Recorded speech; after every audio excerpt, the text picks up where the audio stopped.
And we're up here at Sisters Uptown Bookstore. Book signing day, book signing day. Dr. Paul Miller, We Need to Do Better. Tell us about your book, my friend.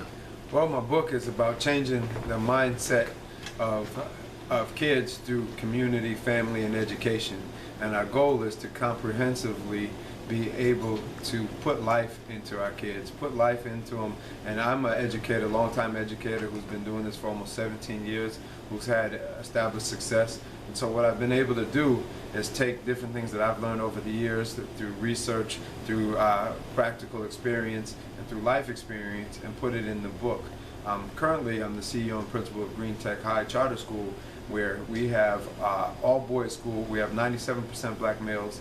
However, we have 100% acceptance to college. We had over a 94% graduation rate, and we had almost $15 million in scholarship money for our young men last year. And so I take the strategies and I take some of the experiences and I place it in this book so we as a community, as educators, as individuals can work to help kids to do better. Where's the location of your charter school? Yeah, Green Tech High is in Albany, New York. Albany, that's not, well, from here, that's not too far. It's about 2 hours away. Yes. We work with an inner city population, about over 85% poverty, yet we continuously find ways to be successful, and it's due to having a great team and great support systems, and just the goal is our kids, to make sure they succeed. This is a charter school, right? Yes, sir. Sometimes people say that charter schools don't work. Do they work? Well, it all depends on the school. Yes. You know, it depends on the school, it depends on the leadership, and there's good charter schools, there's bad charter schools. There's good public schools, there's bad public schools. And so it's the systems that are built in to make sure that kids succeed. And so I've seen great and I've seen bad, but what I can tell you is... how about your school? Where I'm at, we're amazing.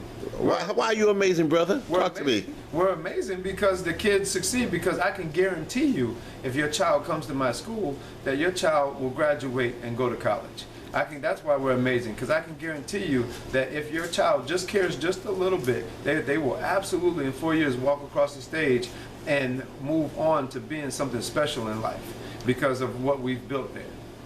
How about the Albany public school system? How is that public school system overall? Well, the public school system, they have their challenges and they struggle, and you know, so I won't diminish them or belittle them. No. But what I will say is that they're very challenged, and that statistically they do struggle. Also, too, with a charter school or even with a public school, the families have to be active with it too, right? So you would hope so, and so when I say that, you absolutely, and we get some amazing parents. I got amazing parents, but then we also have the same parents that the traditional public school has. But what I will say is, those parents have the wherewithal to at least get them in our doors. And then we have parents who are there night and day, but then we have parents who also are non-existent. And so that is a struggle. So we always want more parent participation, because the more resources and the better home structure the student has, the better they will do at school. And we need to work together and be a support system for each other. Do you have strict discipline? Absolutely. And what way you have strict discipline? So we have a student handbook and code of conduct. And so students have to follow this handbook and code of conduct. Teachers have to follow the handbook and code of conduct. And so what it is the code of conduct and discipline is realistic, first of all. And second of all, it's designed to eliminate distractions. So things that may be distractors, we use this code of conduct to eliminate them, but also to teach the young men how to work and develop within a structure. Because one day they're going to have to go off to college. They're going to have to go off to the real world, right? The real world, and they're going to need to be able to develop and use their abilities within a structure, and they're going to be able to have to follow rules. And so these rules make it so it's a safe environment, and they make it so there's things that don't occur that would occur if they weren't in place. And so those structures, yes, there is. So kids earn, we have a merit and demerit system. And the demerit system is for when there's a negative behavior that occurs, and merits are for positive. So we try to accentuate the positive, so they can earn merits to remove demerits. The demerits are used, and it also comes with consequences, but merits come with rewards and recognition. And so we try to balance those two to make sure that there's a comprehensive system for kids to succeed. Okay. I was listening, you know, you was talking about your book and everything. What was your beginnings like? So my beginnings, I grew up in Rochester, New York, one of the fifth poorest cities in the country. It's the murder capital of New York State. Yeah, you know, I remember when I picked up a paper from Rochester. I almost put it down. I said, "Oh my God!" Yeah, I think it makes some of the places down here in New York City look like nothing. It's very comparable, or it's rough, and the mindset that's developed is rough. And so I grew up in the projects there in one of the worst neighborhoods in Rochester. I grew up next to the crack house. I grew up next to, at any given time, there could have been violence going on, or drug use, or drugs going on. There was all kinds of issues. But just for me, I had to make a choice. I had to realize that my circumstances You had to make a choice. define me. And I had to make a choice that I wanted to do better and that I wanted to give back. And then now, I didn't do it by myself. There were some good people who along Yes, the way. you said you had a coach. I had a good, my football coach instilled some hard work and perseverance, and wouldn't allow me to give up when I wanted to give up. I had a few other people, like one of my mentors was Anthony Jordan, who he ended up also, you know, it's kind of cliche, but he also played football as well. He played for the Arizona Cardinals, played for the Dallas Cowboys, and he came back. He's from Rochester. He grew up in Rochester, New York, and he decided to come back there and give back to the communities, and he's been a long-standing member, and he would just be a positive black role model in my life when I didn't have very many. And so watching him give back inspired me to want to always give back, because there was a lot of times where I might have made different decisions if I didn't have an Anthony Jordan in my life. Also, too, what's your advice to young people and everyone out there? So advice to young people is we have to do better, young people. You have to work on changing your mindset and put in education as a priority. You have to realize that the world out there is not set up, especially as young black minorities, it's not set up for you to succeed.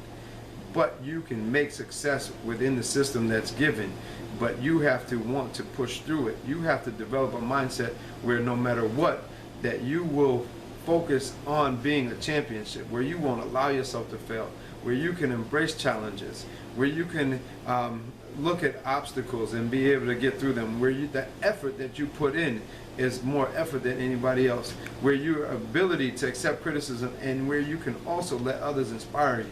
You have to be able to take these things and develop a championship mindset. Failure should not be an option. No more failures this year, people.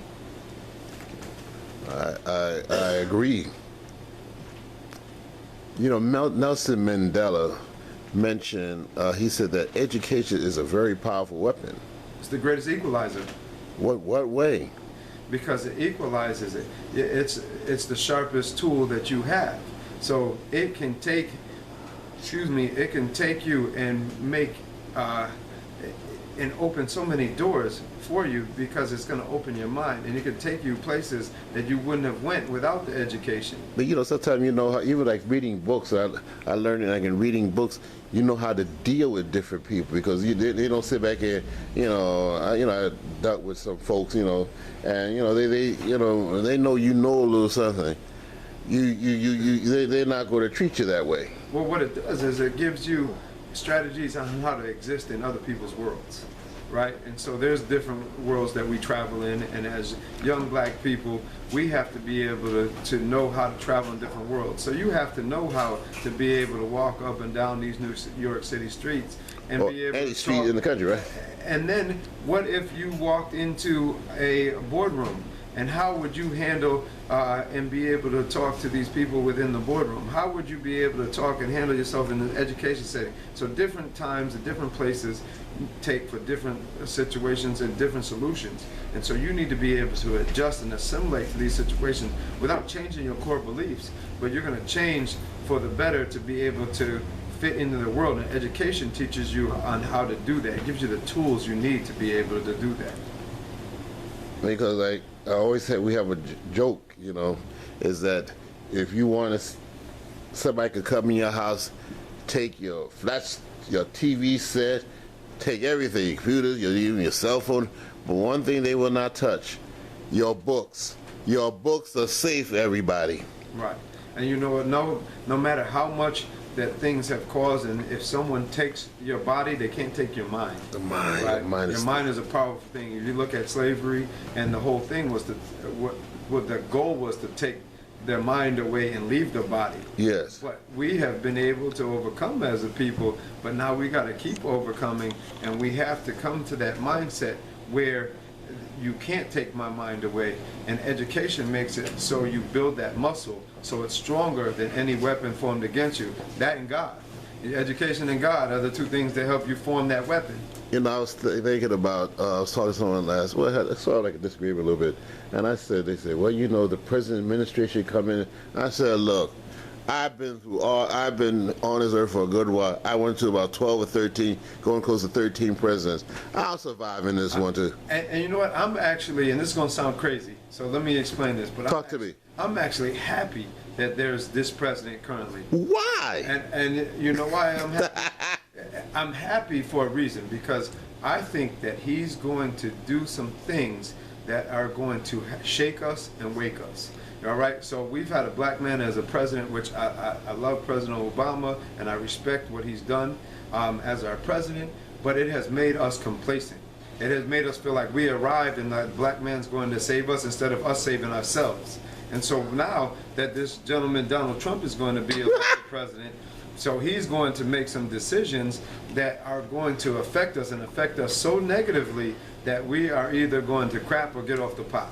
So either we're going to step up and do something and make changes. Yes. If you look back at the civil rights era in the 60s and 70s, the last time when things were agitated, and then we were looking, and that's when we really tried to push towards progressive change.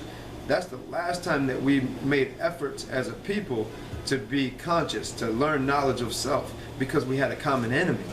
We had a common enemy, and it was racism, and the racism was overt. Racism was so in our face that we had to do something to fight it. But see, it's been hidden for a while. It's been institutionalized. No, but we've become, you know, it's not, soft. you become, we become somewhat complacent. That's the word. We've become complacent, and so now that we have a gentleman who is making people of other races feel safe, like they can say and do what they want to do, and there's no repercussion, and the racism is coming back out to the head and to the forefront. Now, as a people, it's going to be time to realize that and fight this and fight against it. And now it's going to force us to do something about it. So I am grateful that he is waking us up. God knows what he's doing, and God has a plan, and God's plan is not always our plan. But if we follow God's plan and we realize that this man is in office for a reason, we will be okay. We might go through some trials and tribulations. But we've been through that, you know. We might have some fights, but we will end up on the other side of it if we wake up and actually fight the battle. Well, that's the debate I had with somebody last night about it.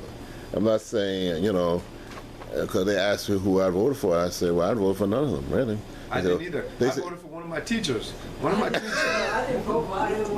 my teachers ran for election. Yeah. And I voted for him because I actually believe in what he stands for. I didn't believe in what either candidate stood for, so I didn't want to put my vote towards them just because the lesser of the two evils. The lesser of the two evils. So I voted for somebody I believed in, even though I knew they were going to win. But at the end of the day, Mr. Trump winning is going to force us as a community to make some different decisions and do some things differently, because if not, the end outcome will not be positive. On that note, I would like to thank you so much, Dr. Paul Miller. Thank you for the interview. I appreciate you. You too, and then we're looking forward to seeing you again soon, okay? Yes, sir. Thank you so much. God bless.